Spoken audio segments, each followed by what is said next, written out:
Fahrenheit Tepes here, and today we're going to be talking about why Diablo is not really an RPG, or why Diablo is not really a role-playing game.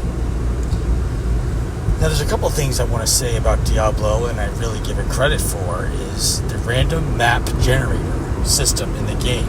It generates a new map of as to how these dungeons are laid out every single game. And later Diablo games even remap towns or villages by a random generation as well.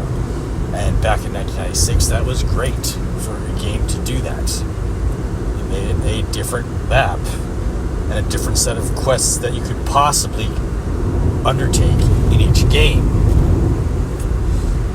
Diablo was also the birth of massive online multiplayer, as it was the first game in which Blizzard used Battle.net, or as you see it spelled out, Battle.net. And so, with an infrastructure such as Battle.net, you could get many, many people playing on the same server. Many people playing together, and following that, we had Warcraft 2 Battle.net Edition. And then the other Blizzard games were Battle.net. You know, it was something great. It was insane.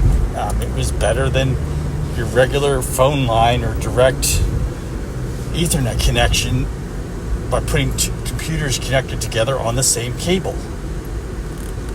That's how great of an innovation it was back in the 90s with Diablo and the games that followed in terms of Battle.net. And there were other multiplayer online role-playing games, or at least ARPGs, that followed after Diablo. But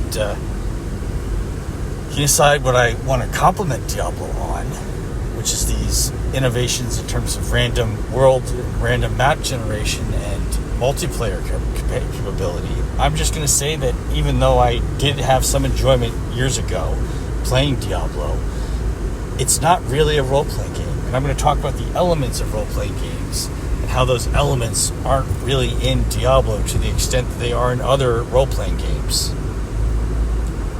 I'm going to be talking about Star Control, I'm going to be talking about Fallout, Baldur's Gate, and how those other games have more of the elements that make up an RPG or role-playing game in them.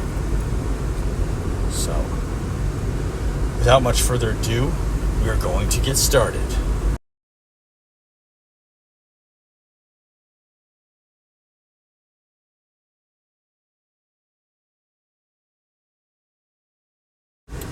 So what exactly is a role-playing game?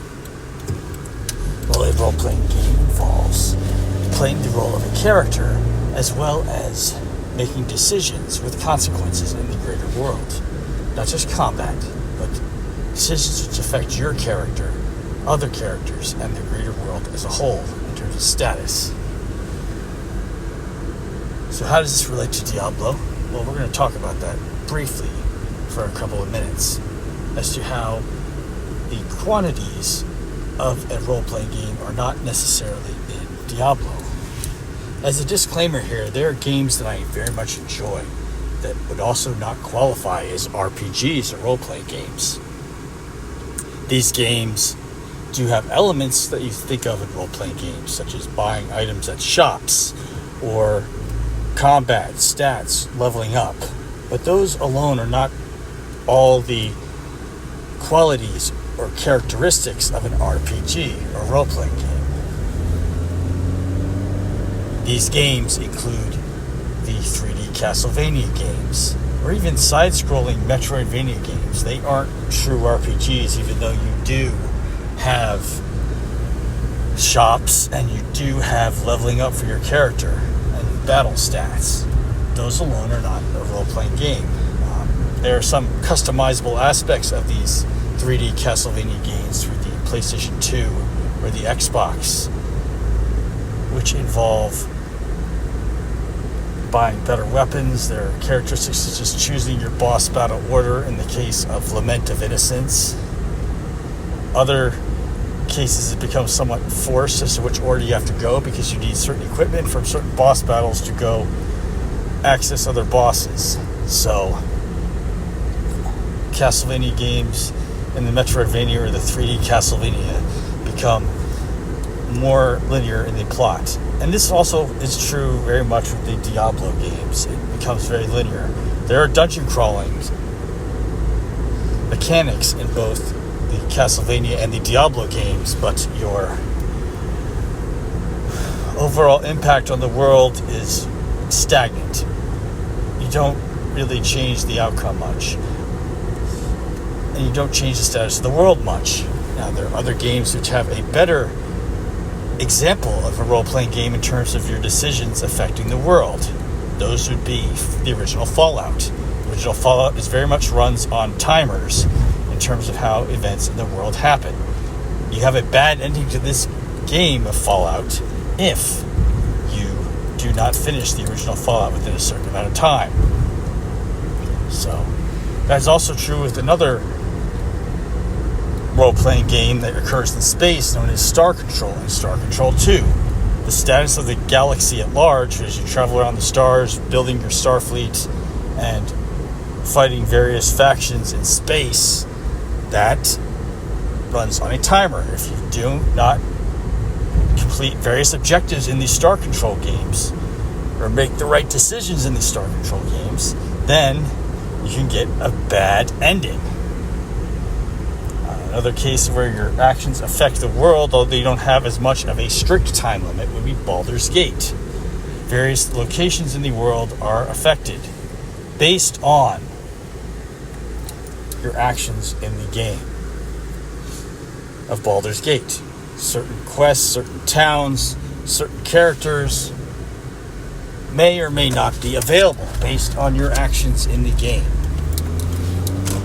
That's how it runs. I recommend the Baldur's Gate series. Overall, it's something that is based off Dungeons and Dragons, and this is what got me into Dungeons and Dragons because I was more of a player of Warhammer type games than I was of D&D growing up. But through these computer games, I did get interested in playing, Dungeons and Dragons based PC role-playing games, such as Baldur's Gate. Another thing is, how customizable is your character? That's somewhat limited. You're more limited in how you can establish your character. Your character is heavily pre-established in the Castlevania games. Same with the Diablo games. You have a limited selection of character classes you can choose and how your combat stats go up. But your impact on the world is practically negligible. Certain quests that you complete don't really affect whether or not you can get to certain areas, and they do earn you items, but you can choose whenever to get the rewards from a number of quests. So in essence, especially in the first Diablo, there are quests you can just not do altogether. You can still beat the game. So in essence, the impact on the world and your character being customizable is limited in the original Diablo, and to a pretty decent extent in Diablo 2 and onward. Now, am I hating on Diablo? The answer is no. I am not hating on Diablo very much at all. I did play the original one. I didn't enjoy it as much as the second one, but overall it's very similar to the early 21st century Castlevania games. It has most of the same beats. It follows most of the very same limited character customization aspects. But as I mentioned, there are other cool and very interesting RPGs that go for more of the role-playing game mechanics and having a customizable character, making choices that impact your character in the world. I mentioned it already with Star Control, Baldur's Gate, and I mentioned it was the original Fallout. Now, the later games in the Fallout series became less of RPGs, but I'm not going to, regardless of my opinion, if you enjoy it, all the more to you. I'm happy for you. And, I've played a number of games in the series. The only ones I haven't ever bothered with would be Fallout Tactics or Fallout 76.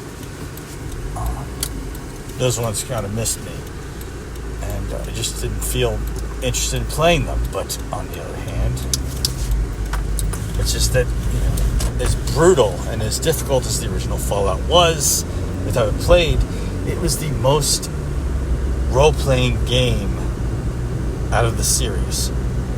And Fallout 2 is the most role-playing game elements for a game out of the series after it. That's how it very much works.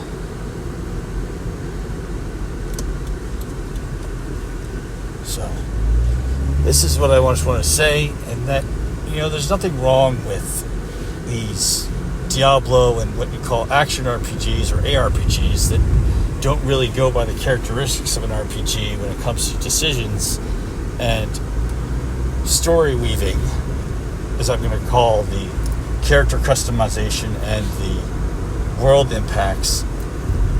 But there's a lot of games that aren't hard RPGs that even I enjoy, and even I know plenty of people enjoy, that are very popular.